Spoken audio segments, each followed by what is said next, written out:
শৃঙ্খলা রক্ষা করা পুলিশের প্রধান কাজ, কিন্তু তার বাইরেও মানবিক দায়িত্বের এক অনন্য দৃষ্টান্ত তৈরি করেছেন দক্ষিণ 24 পরগনা জেলার কুলতলি থানার পুলিশ কর্মীরা। শুধু মানুষের সুরক্ষা নয়, এবার প্রকৃতি ও প্রাণীদের প্রতিও তারা বাড়িয়ে দিয়েছে সহানুভূতির হাত। সুন্দরবনের অদূরেই অবস্থিত এই থানার চারপাশে রয়েছে অসংখ্য গাছ। এই গাছগুলিকে ঘিরেই শুরু হয়েছে এক সুন্দর উদ্যোগ।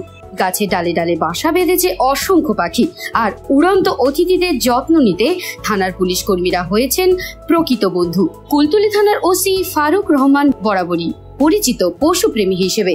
এই প্রচন্ড গরমে যাতে পাখিরা কষ্ট না পায়, তাই থানার চত্বরে থাকা গাছগুলিতে খাবার ও পানীয়র ব্যবস্থা করেন তিনি। গাছে ডালে বাঁধা হয় খাবার ও জলের পাত্র। প্রথম দিকে এটি ছিল একক উদ্যোগ, কিন্তু ধীরে ধীরে থানার অন্যান্য পুলিশ কর্মীরাও এতে সামিল হন। এখন নিয়মিতভাবে থানার চত্বরের গাছগুলিতে রাখা হচ্ছে খাবার ও জল। পাখিরাও যেন এই ভালোবাসার প্রতিদান দিতে কার্পণ্য করছে না। থানার চারপাশে এখন মুখরিত পাখির কলকাকুলিতে। কুলতলি থানা মোড়ে এলেই এখন শোনা যায় নানান প্রজাতির পাখির মিষ্টি ডাক। স্থানীয় বাসিন্দারাও বেশ খুশি এই উদ্যোগে।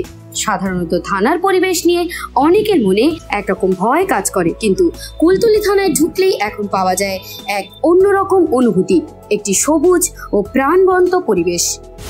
এই উদ্যোগে বলবো আমাদের বড়বাবুকে, কুলতলি থানার আইসি, ওনাকে অনেক ধন্যবাদ জানাই যে উনি এই যে আজকে এখন মাঠ ঘাট আমাদের এদিকে সব জমি চাষ হয়েছে, ধান চাষ হয়েছে, পাখিরা ওরা জল খেতে পারে না, খাবার খেতে পারে না, তাই জন্য আমাদের বড়বাবু থানার মধ্যে কিছুটা জায়গা ঘেরাও করে পাখিদের প্রতিদিন খাবার দাবার দিচ্ছে, তাদেরকে পানীয় জলের জন্য জলপানের ব্যবস্থা করে দিয়েছে।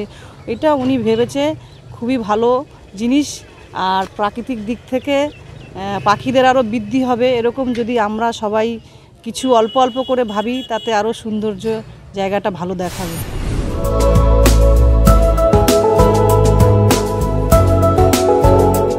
বিবি বাংলা নিউজ টিম।